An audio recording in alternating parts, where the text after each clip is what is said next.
Lieutenant Danny Roman is the top hostage negotiator in the Chicago Police Department's East Precinct. I had a dog like that, a poodle. She didn't bark, though. She pissed on the floor. When he can't talk a hostage taker into surrendering, he offers himself as an additional hostage. Real slow. This ain't about me or you, but I'm gonna take you out just the same. And lures the subject into a position where he can be taken down with the minimum use of force rather than an all-out assault. Roman is middle-aged and recently married. While celebrating his most recent success, he is approached by his colleague Nathan "Nate" Roenick, who warns him that large sums of money are being embezzled from the Chicago Police Department's disability fund, of which Roman is on the board. Roenick has an informant with whom he was at the police academy and served with for a while, but refuses to name him. Later that evening, Roman is summoned via his pager for another meeting with Roenick, but instead finds him dead by gunshot wounds. The case goes badly for Roman when it is assigned to Inspector Terrence Niebaum of the Internal Affairs Division, whom Roenick claimed was part of the embezzling. Furthermore, the gun used to kill Roenick was one of 3 that were part of a case Roman handled in the past. 2 were recovered, but not the third.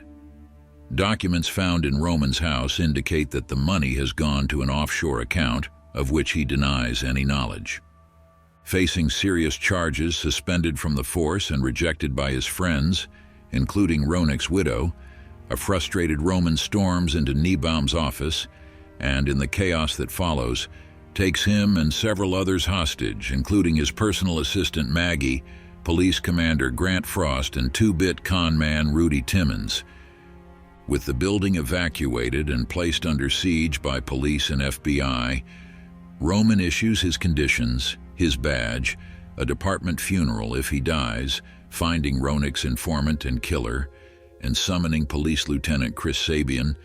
Tell him I only want to talk to Chris Sabian. The city's other top negotiator who talks for as long as possible and sees tactical action as a last resort. Sabian, who has been trying rather unsuccessfully to negotiate peace between his sulking wife and cheeky daughter, arrives on the scene. Roman and Sabian have only met once briefly and know each other through reputation. But Roman wants Sabian because he is from the city's west side, unconnected to the disability fund scheme, and should be one of the few people Roman can trust. Sabian clashes with Roman's precinct, particularly Commander Adam Beck, but is given temporary command of the unit after they hastily attempt a breach that goes awry, resulting in SWAT officers Scott and Marcus becoming hostages, and Scott is supposedly killed. Roman trades Frost to Sabian in exchange for restoring the building's electricity, having been turned off after the hostage execution. I need the electricity so I can turn on that computer and get a look at Niebaum's files. With help from Rudy and Maggie, Roman accesses Niebaum's computer and discovers the scheme. Corrupt officers submitted false disability claims that were processed by an unknown insider on the Disability Fund's board. Somebody's taking our money. We gotta find out who it is. You tell us. Oh, shit! He also discovers recordings of wiretaps, including a conversation between Roenick and his widow that suggests he was going to meet his informant before he was killed. Look, I'll just be a minute. I'm sorry, honey. I won't be long. I just want to see if he's here. Sabian, using the information Roman provided, claims to have located Roenick's informant in a bid to get Roman to release the hostages. Roman realizes Sabian is bluffing when Niebaum's files reveal Roenick himself was the IAD informant. When Roman threatens to expose Niebaum in his office's open window, leaving him vulnerable to sniper fire, Niebaum admits that Roenick gave him wiretaps, implicating 3 of Roman's squad mates in the embezzlement scheme, Allen, Hellman, and Argento.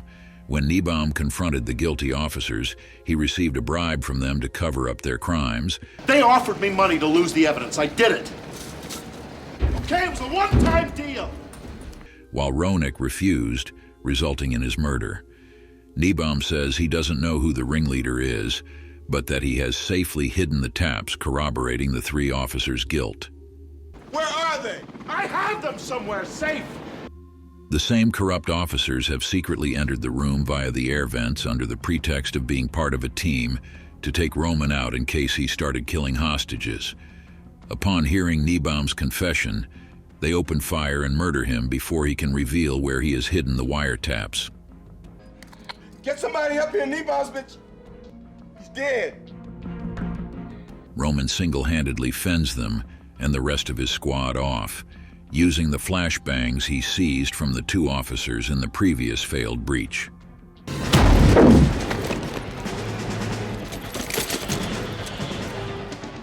Believing that Sabian and the police can't resolve the situation, the FBI assume jurisdiction over the operation, cease negotiations, relieve Sabian of his command, and order a full breach. As Roman prepares for his eventual arrest, Maggie tells him that Niebaum also worked from his house and could have kept Roenick's wiretaps there. He could have kept Nathan's taps there. Sabian confronts Roman to warn him about the breach, and Roman reveals that Scott is still alive and gagged with duct tape. Sabian begins to believe in Roman's innocence and gives him a chance to prove his case. Initiate full breach. Shoot on sight. While the FBI and SWAT raid the building and rescue the hostages, Roman disguises himself as a SWAT member and escapes through the vents.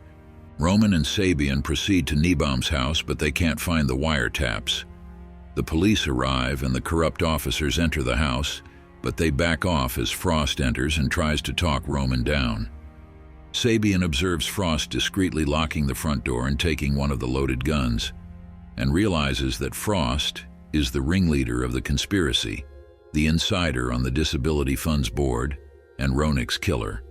In front of Frost, Sabian seemingly kills Roman and offers to destroy the evidence they have uncovered in return for a cut of Frost's take. Frost agrees and effectively makes a full admission to his and the other 3 officers' crimes. When Frost exits the house, he discovers that Sabian only wounded Roman, who used a police radio microphone to broadcast his confession to the police surrounding the area. Humiliated, Frost attempts to commit suicide, but is shot in the shoulder by Beck and arrested along with the other corrupt officers. As Roman is loaded into an ambulance, Sabian gives his badge to him and departs.